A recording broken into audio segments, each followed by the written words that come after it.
Good morning विद्यार्थी मित्रांनो, मी निलेश चौले आपल्या सगळ्यांचं माझ्या युट्यूब चॅनलमध्ये स्वागत करतो. आज आपण वर्तुळ या प्रकरणातील सराव संच 3.5 मधील उदाहरणं सोडवून राहिलो आहे. तर त्यामधलं पहिलं उदाहरण बघूया आपण. काय म्हटलं याच्यामध्ये, आकृतीमध्ये बिंदू क्यू हा स्पर्शबिंदू आहे, म्हणजेच क्यू हा या वर्तुळाचा स्पर्शबिंदू आहे. जर PQ इक्वल टू 12 म्हणजे PQ ची किंमत 12 दिलेली आहे, PR बरोबर 8 म्हणजेच हे जे अंतर आहे हे 8 दिलेलं आहे, तर PS किती व RS किती हे आपल्याला काढायचं आहे. PS म्हणजे हा आणि RS म्हणजे हा, हे अंतर आपल्याला काढायचं आहे. तर आपल्याला इथं आकृतीमध्ये काय दिसते ते बघू, त्यावरून आपण ठरवू इथे आपण कोणता प्रमेय लावायचा. तर आपल्याला आकृतीमध्ये काय दिसतंय की रेखा PQ ही या वर्तुळाची स्पर्शिका आहे आणि रेखा PS ही या वर्तुळाची छेदिका आहे. त्यामुळे आपण इथे काय लावू शकतो, स्पर्शिका छेदिका रेषाखंडाचे प्रमेय आपण इथे लावू शकतो. तर आपण इथे काय लिहायचा, तर आता आपल्याला काय दिसलं इथं, रेखा PQ ही स्पर्शिका आहे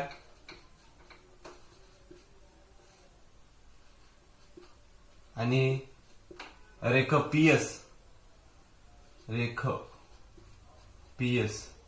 ही छेदिका आहे. त्यामुळे आपण इथे स्पर्शिका छेदिका रेषाखंडाचे प्रमेय लावू शकतो. त्यावरून आपल्याला काय लिहिता येईल की PQ चा वर्ग बरोबर PR गुणिला PS, म्हणून इथे आपण काय लिहू शकतो, PQ चा वर्ग बरोबर PR गुणिला PS आणि आपल्याला कंसात काय लिहायला लागेल, स्पर्शिका छेदिका रेषाखंडाचे प्रमेय.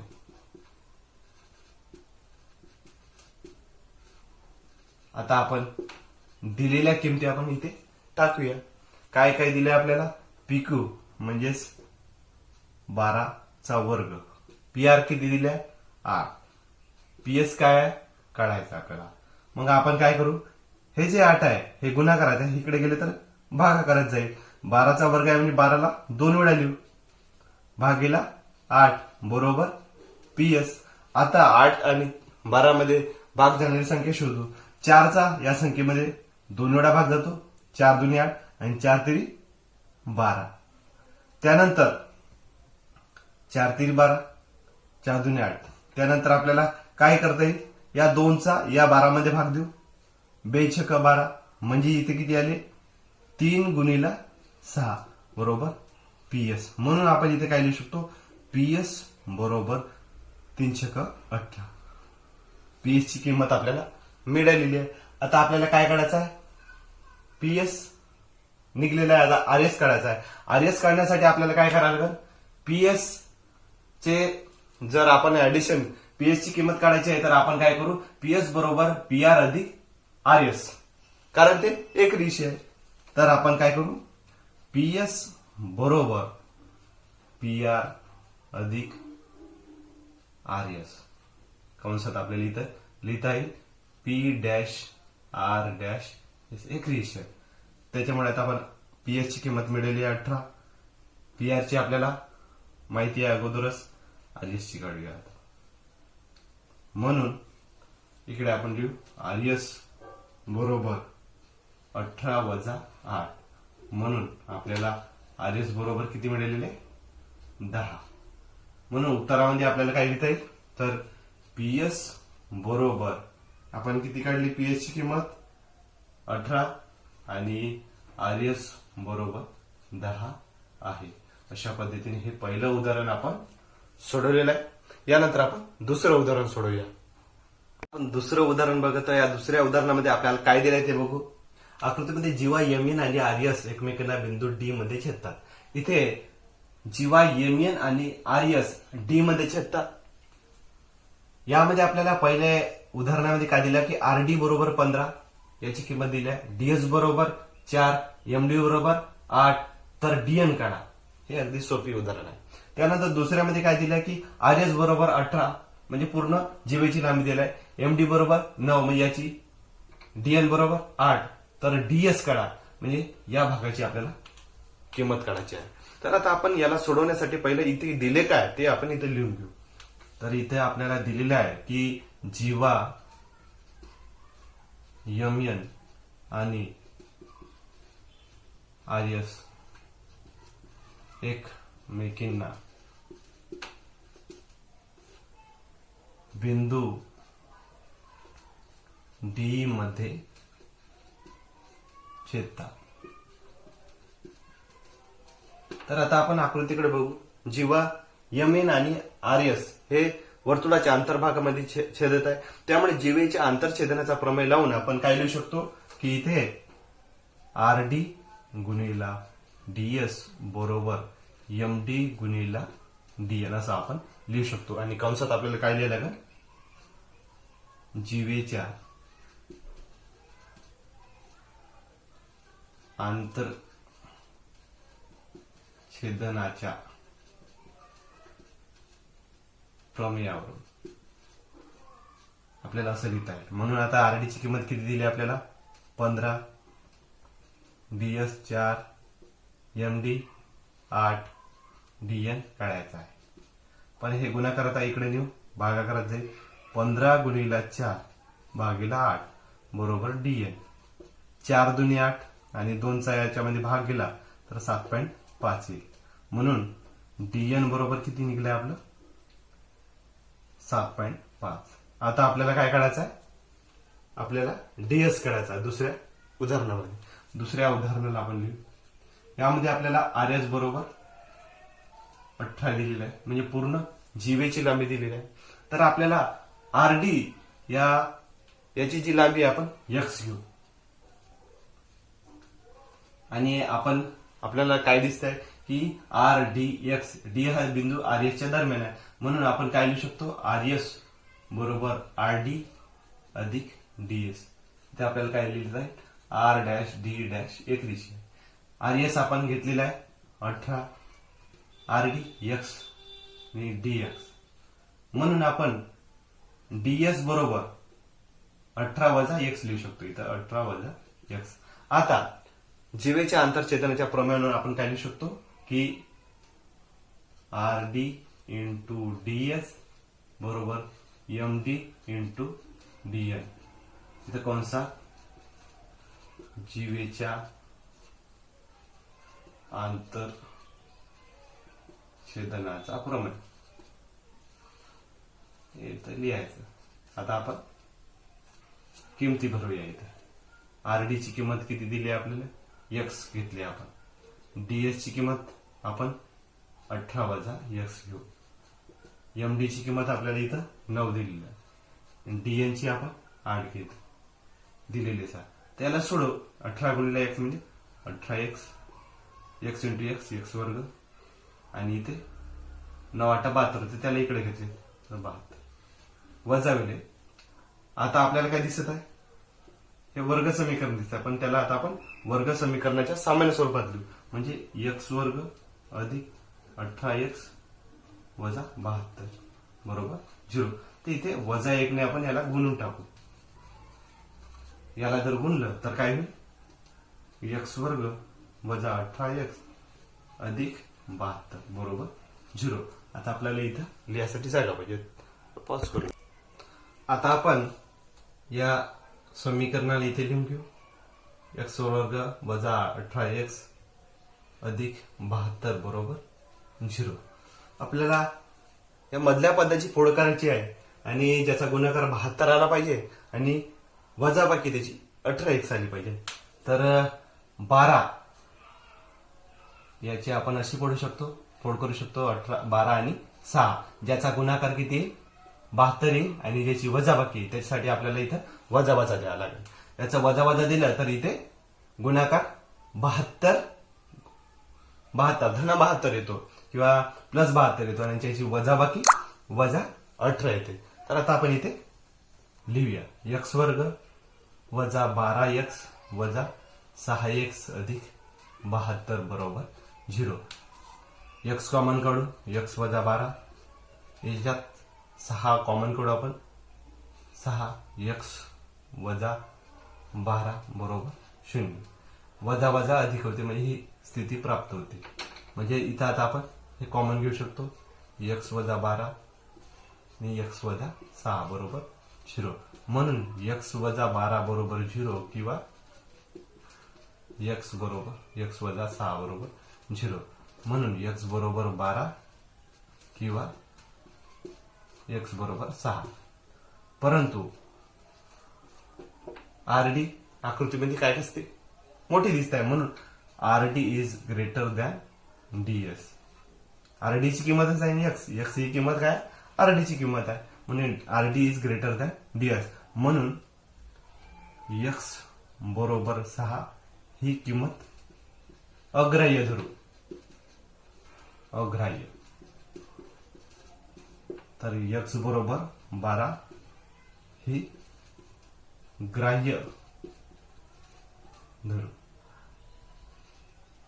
ग्राह्य ही ग्राह्य किंमत आहे. म्हणून आपण इथे काय लिहू शकतो, म्हणून आता आपण आरडीची किंमत एक्स बरोबर 12 घेतली, तर इथे आपल्याला काय काय काढायचं होतं, म्हणून आरडी बरोबर एक्स आहे, तर या ठिकाणी आपण 12 लिहू. त्यानंतर आपल्याला डीएस काढायचा होता. डीएस आपण किती घेतला होता, 18 वजा एक्स. डीएस बरोबर 18 वजा एक्स, म्हणजे आता इथे आपल्याला एक्सच्या ठिकाणी 12 टाकता येईल, म्हणजे इथे किती आले 6. डीएस बरोबर 12. हेच आपल्याला इथं काढायचं. जर आपण इथे दुसरी किंमत घेतली, जर आरडी लेस दॅन डीएस, तर मग कोणती किंमत ग्राह्य होईल, एक्स बरोबर 12 ही किंमत अग्राह्य होईल आणि एक्स बरोबर 6 ही किंमत ग्राह्य किंमत होईल. मग आपल्याला उत्तर काढताना काय करायला लागेल, उत्तर काढताना आपल्याला आपण एक्स बरोबर 6 ही किंमत ग्राह्य धरली, तर मग आरडी बरोबर एक्स बरोबर 6, म्हणजेच आपण काय लिहू शकतो, डीएस बरोबर 18 वजा एक्स, म्हणजेच 18 वजा 6, म्हणजे इथे डीएस बरोबर किती आले 12. आणि त्यामुळे पहिली जी डीएन ची किंमत आपण उत्तरामध्ये काय लिहू शकतो, 7.5 व डीएस ची जी किंमत आहे, डीएस बरोबर 6 किंवा 12 आहे असं आपण लिहू शकतो. अशा प्रकारे आपण हे 2 उदाहरणं पूर्ण केले. आता आपण तिसऱ्या उदाहरणाकडे पुढे येऊ. आता आपल्याला तिसरं उदाहरण सोडायचं आहे. तिसऱ्या उदाहरणामध्ये काय म्हटलंय की आकृतीमध्ये बिंदू बी हा स्पर्शबिंदू आहे, हा बिंदू स्पर्शबिंदू आहे, आणि बिंदू ओ वर्तुळ केंद्र आहे, ओ हा वर्तुळ केंद्र आहे. रेखा ओई म्हणजे ही लंब रेषा एडी, एडी या रेषेला ओई ही लंब आहे. एबी बरोबर 12, एसी बरोबर 8, एडी काढायची आहे, डीसी काढायची आहे आणि डी सुद्धा आपल्याला काढायची आहे. आपल्याला इथे आकृतीतून काय लक्षात येते की इथं आपण स्पर्शिका छेदिका रेषा काढण्याचे प्रमेय आपण इथे लावू शकतो. परंतु त्या अगोदर आपल्याला काय दिलेले आहे हे आपण इथं लिहूया. ओ केंद्र असलेल्या वर्तुळात रेख एबी ही काय आहे, स्पर्शिका आहे. स्पर्शिका व रेख एडी ही छेदिका आहे. त्यावरून आपल्याला इथं काय लावता येईल की स्पर्शिका छेदिका रेषा काढण्याचे प्रमेय म्हणजेच एबीचा वर्ग बरोबर एसी इंटू एडी. म्हणून आपण इथे काय लिहू शकतो, एबीचा वर्ग बरोबर एसी इंटू एडी, आणि कंसात आपल्याला काय लिहायला लागेल, स्पर्शिका छेदिका रेषाखंडाचे प्रमेय. रेषाखंडाचे प्रमेय. आता आपण किमती भरूया. ए बी ची किंमत आपल्याला 12 वर्ग, एसी ची किंमत 8, एडी ची किंमत आपल्याला काढायची आहे. 12चा वर्ग म्हणजे 12 गुणिले 12 आणि हे 8 गुणाकारात आहे तर त्याला भागाकारात घेऊ, बरोबर एडी. आता 4चा भाग जातो, 4 दुणे 8, 4 3 12. 2चा या 12 मध्ये 6 वेळा भाग जातो म्हणजे इथे आपण काय लिहू शकतो, एडी बरोबर 3 गुणिले 6 म्हणजे एडी बरोबर 18. 6 आणि 3 18. एडीची किंमत आपल्याला मिळालेली आहे. आता एडीची किंमत मिळाली आहे तर आपल्याला याची म्हणजेच डीसी ची किंमत काढता येईल. म्हणजेच आपल्याला काय लिहिता येईल इथे, एडी बरोबर एसी अधिक डीसी. कारण A dash D dash S dash C dash D हे एक रेषीय बिंदू आहे. तर आता आपल्याला काय लिहिता येईल की एडीची किंमत आपण किती काढली, 18, एसी ची 8 दिली आहे, डीसी ची आपल्याला काढता येईल. म्हणून डीसी बरोबर 18 वजा 8 म्हणजे डीसी बरोबर किती आले, 10. डीसी ची किंमत मिळालेली आहे. हे काय दुसरं आहे, याला आपण सेकंड नंबर दुसरा आन्सर आहे. म्हणजे कशाचं, डीसीचं. एडी आपण काढलेलं पहिलं उत्तर, डीसी आपण काढलं दुसरं उत्तर. डी आता आपल्याला काढायचं आहे. आपल्याला काय दिलं की रेख ओई लंब रेखा रेषा एडी. म्हणून इथे आपण काय लिहू शकतो, तिसऱ्या याच्यात रेख ओई लंब रेषा एडी असं आपल्याला दिलेलं आहे. म्हणून आपल्याला काय म्हणते, वर्तुळाच्या केंद्रातून टाकलेला लंब जीवेला दुभागतो. म्हणून आपण इथे काय लिहू शकतो, वर्तुळाच्या केंद्रातून टाकलेला लंब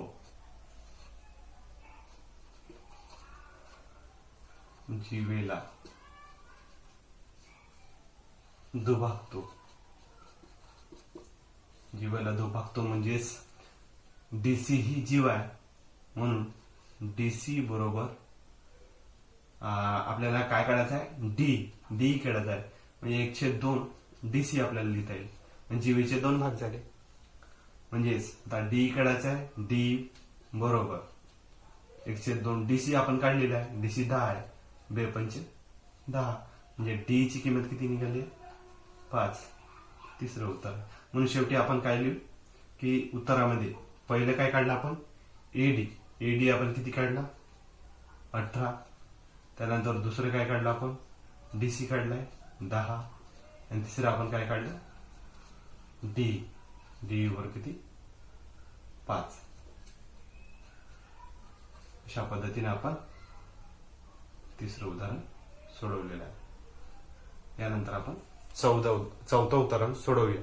तर चला मग चौथं उदाहरण बघूया. म्हणते काय म्हटलंय की आकृतीमध्ये जर पीक्यू बरोबर 6, क्यूआर बरोबर 10, पीएस बरोबर 8 तर टीएस काढा. म्हणजे हे आपल्याला काढायचं. आकृतीवरून आपल्याला काय लक्षात येत आहे की हा जीवेच्या बाह्य छेदनाचा प्रमेय आहे. कारण इथं पी हा बाह्यबिंदू आणि बाह्यबिंदूतून काढलेल्या वृत्तछेदिका वर्तुळाला छेदत आहे. त्यामुळे इथे जीवेच्या बाह्य छेदनाचा प्रमेय आपण इथे लावूया. त्यासाठी आपल्याला इथं काय दिलेलं आहे, त्यासाठी आपल्याला इथं आता पीआर ची आवश्यकता आहे, पीआर या किमतीची. तर मग पीआर ची किंमत काढूया.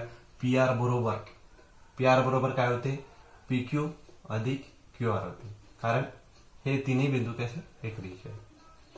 आपल्याला पीआर ची किंमत काढायची आहे. त्यासाठी पीक्यू ची आपल्याला दिलेली आहे 6, क्यूआर ची दिलेली आहे 10. म्हणजे पीआर ची किंमत आपल्याला किती मिळाली, 16. आता आपण इथे जीवेच्या बाह्य छेदनाचा प्रमेय, म्हणून जीवेच्या बाह्य छेदनाच्या प्रमेयावरून आपण काय लिहू शकतो की पीक्यू गुणिला पीआर बरोबर PS गुणिला PT.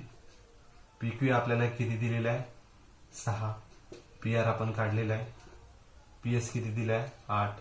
PT आपल्याला काढायचा आहे. तर चला मग आता हे 8 गुणाकारात इकडे आणले तर भागाकारात येईल. 8 दुनी 16 म्हणजे पीटीची किंमत आपल्याला किती निघाली. PT बरोबर 6 गुणिला 2 म्हणजे PT बरोबर 12. तर पीटीची किंमत निघलेली आहे. आपल्याला TS ची काढायची आहे. म्हणजे PT बरोबर काय PT बरोबर PS अधिक TS आहे. कारण हे एक रेषा आहे P'(S') एक रेषी असल्यामुळे. तर पीटीची किंमत 12 आहे. PS ची आपण काढलेली आहे की दिलेली आहे. TS काढायचा आहे म्हणून TS बरोबर 12 वजा 8. TS ची किंमत किती आहे 12तून 8 गेली 4. म्हणून आपण उत्तरात काय लिहू शकतो TS बरोबर 4 आहे. अशा पद्धतीने आपण हे 4थं उदाहरण सोडवलेलं आहे. यानंतर आपण शेवटचं 5वं उदाहरण सोडूया. शेवटचं उदाहरण 5वं उदाहरण बघूया. या उदाहरणामध्ये काय म्हटलं की रेख EF म्हणजे EF हा व्यास आहे आणि रेख DF हा स्पर्शिका खंड आहे. वर्तुळाची त्रिज्या R आहे म्हणजे ही त्रिज्या R आहे. तर सिद्ध करा की DE इंटू GE म्हणजे DE इंटू GE बरोबर 4R². तर आपल्याला हे सिद्ध करताना आपल्याला काय दिलं आहे ते आपण पहिले लिहूया. इथे काय दिलं आहे की रेख EF हा व्यास आहे म्हणून आपण इथे काय लिहू आकृतीत दिल्याप्रमाणे आकृतीत रेख EF हा व्यास आहे आणि आपल्याला काय माहिती की व्यास हा त्रिज्येच्या दुप्पट असतो म्हणून EF बरोबर 2R. त्याचप्रमाणे आपल्याला काय दिलं आहे की DF हा स्पर्शिकाखंड आहे. DF हा काय स्पर्शिकाखंड आहे. इथे काय दिलंय की रेख DF हा स्पर्शिका खंड आहे